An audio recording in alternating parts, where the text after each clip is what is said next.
मेरे मुंह से सिर्फ यही निकलता है कि जे भी भाई बाप बहुत आगे बढ़े, बहुत बड़ा स्टार बने। मैंने कभी आरा और छपरा सिवान की बात नहीं किया।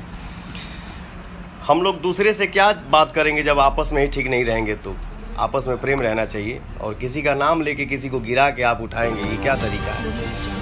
तो जी हाँ दोस्तों, भोजपुरी के पास्टर पवन सिंह ने भी प्रमोद प्रेमी यादव को गलती को साफ साफ पकड़ लिया है। दोस्तों उन्होंने बता दिया लाइव आकर कुछ ऐसी बातें जो कि दोस्तों जनता को बहुत ही पसंदीदा है। तो दोस्तों क्या खबर की पूरी जानकारी बताएंगे डिटेल में, लेकिन दोस्तों उससे पहले आप यदि हमारे चैनल पर नए हैं तो वीडियो को दिल से लाइक करके चैनल को सब्सक्राइब कर लीजिएगा दोस्तों, की भोजपुरी से जुड़ी सभी जानकारी हम सबसे पहले आपके लिए लेकर आते हैं। तो चलिए दोस्तों बिना समय लेते हुए वीडियो को शुरू करते हैं। दोस्तों आपकी जानकारी के लिए हम बता दें कि प्रमोद प्रेमी यादव का 2 दिन पहले ही एक सॉन्ग आया था, जिसका की दोस्तों टाइटल था टोली बेचे चिराग पासवान लालू जी पसंद कर ले। दोस्तों हालांकि यह सॉन्ग वायरल तो नहीं हो पाया दोस्तों, लेकिन दोस्तों प्रमोद प्रेमी यादव सोशल मीडिया में पूरी तरह से गिर चुके हैं दोस्तों, और वहीं पे राजनीतिक क्षेत्र में भी ये पूरी तरह से पकड़े जा चुके हैं, कोर्ट तक जा चुका है। और दोस्तों ऐसा बताया जा रहा है दोस्तों कि प्रमोद प्रेमी यादव को जेल भी हो सकता है। तो दोस्तों आपको क्या लगता है कि भोजपुरी के पास्टर पवन सिंह और खेसारी लाल यादव इतना विवाद होने के बावजूद भी ऐसा मुकाम तक नहीं पहुंचे थे जहां तक कि प्रमोद प्रेमी यादव। बाकी दोस्तों पास्टर पवन सिंह और ट्रेंडिंग स्टार खेसारी लाल यादव ने भी सोशल मीडिया के जरिए लाइव आकर प्रमोद प्रेमी के लिए बहुत कुछ कर रहे हैं दोस्तों। और दोस्तों ऐसा बताया जा रहा है कि प्रमोद प्रेमी कुछ ही दिनों में ये जंजीर से बाहर निकलने वाले हैं। तो दोस्तों आपके अनुसार प्रमोद प्रेमी यादव को सजा होना चाहिए ना? अपना राय कमेंट में जरूर दीजिएगा दोस्तों। मिलते हैं नेक्स्ट वीडियो में, तब तक के लिए जय हिंद।